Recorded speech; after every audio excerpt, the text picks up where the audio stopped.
糸満市立米須小学校正門の向かいにひっそりと佇んでいる忠霊の塔。沖縄戦最後の激戦地となったここ米須集落では、多くの住民がかつてこの塔の下にあったガマに避難しました。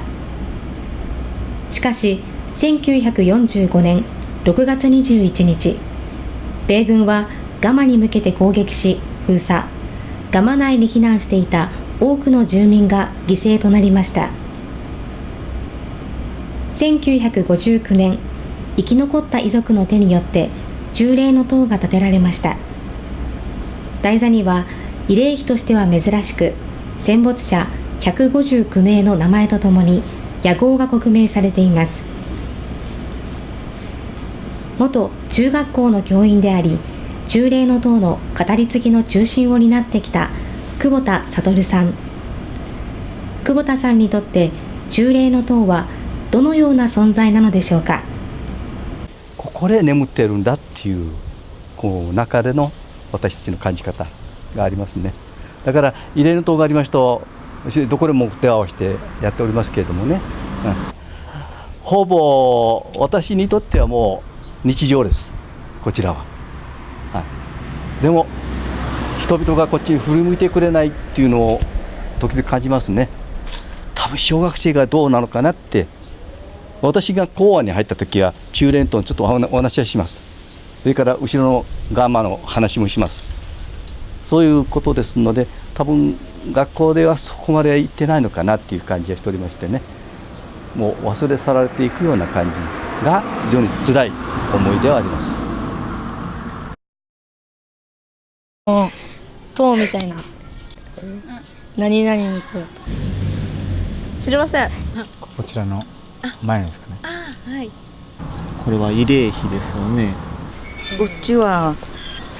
もともとは富城に住んでいて、こっち来て15年ぐらいしかならないから、ここら辺のことはあんまりわからない。親族が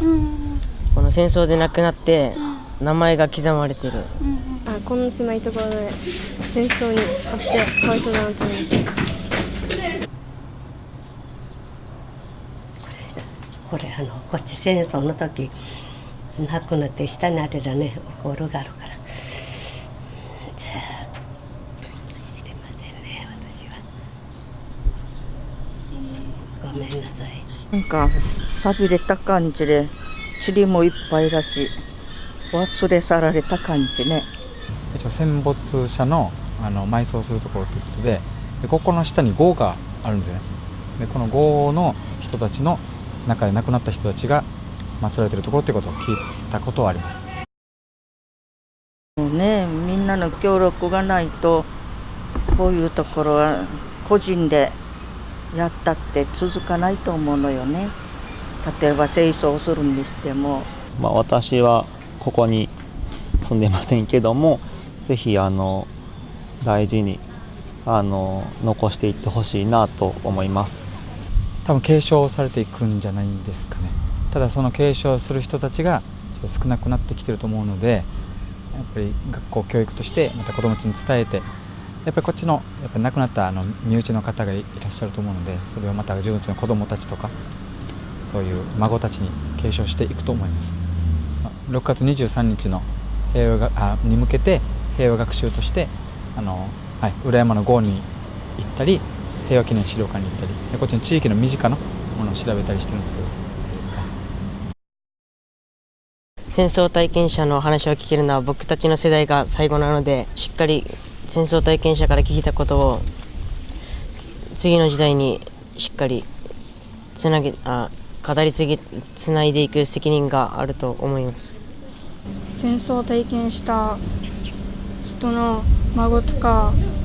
子供とかにその戦争が来たことを伝えていったらいいと思います。いつまでも悲しんではおれないし、例えば学校とか、なんか婦人会とか公民館とかでも PR の場所を探していかないといけないんじゃないかな。資料だったりそういう施設だったりっていうのが残っていったりとか、また私たちが正しい知識を持ったりとかこう語り部さんとかそういうもので話を聞いたりとか伺ったりっていうので知識を持つっていうのが大事かなと思います。今後、忠霊の塔はどのように人々に記憶されていくのでしょうか。最後に久保田さんの願う継承のあり方をお伺いしました。どうしてもやっぱり地域、自分に関わる人たちがしっかりと手を合わせていく、これが私は一番いい方法じゃないかなっていう思いをしていますね。はい。